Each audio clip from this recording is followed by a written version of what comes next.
The Lord be with you. I'm Deacon Keith Fournier, and our first reading is taken from the book of Numbers.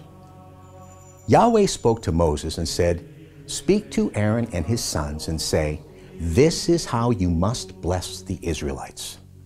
You will say, May Yahweh bless you and keep you. May Yahweh let his face shine on you and be gracious to you. May Yahweh show you his face and bring you peace. This is how they must call down my name on the Israelites, and then I shall bless them."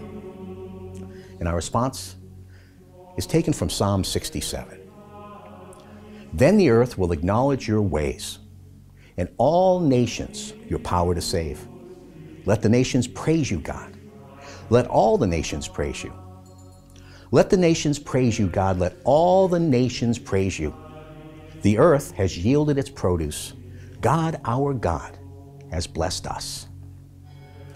And our second reading is from the letter of the Apostle Paul to the Galatians.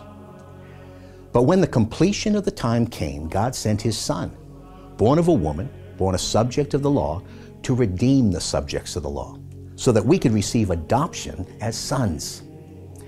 As you are sons, God has sent into our hearts the Spirit of his Son, crying, 'Abba, Father.' And so you are no longer a slave, but a son. And if a son, then an heir, by God's own act." And a reading from the Holy Gospel according to St. Luke. "So they hurried away and found Mary and Joseph and the baby lying in the manger. When they saw the child, they repeated what they had been told about him. And everyone who heard it was astonished at what the shepherds said to them. As for Mary, she treasured all these things and pondered them in her heart.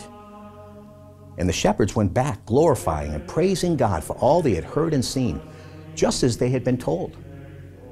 When the 8th day came and the child was to be circumcised, they gave him the name Jesus, the name the angel had given him before his conception." The Gospel of the Lord.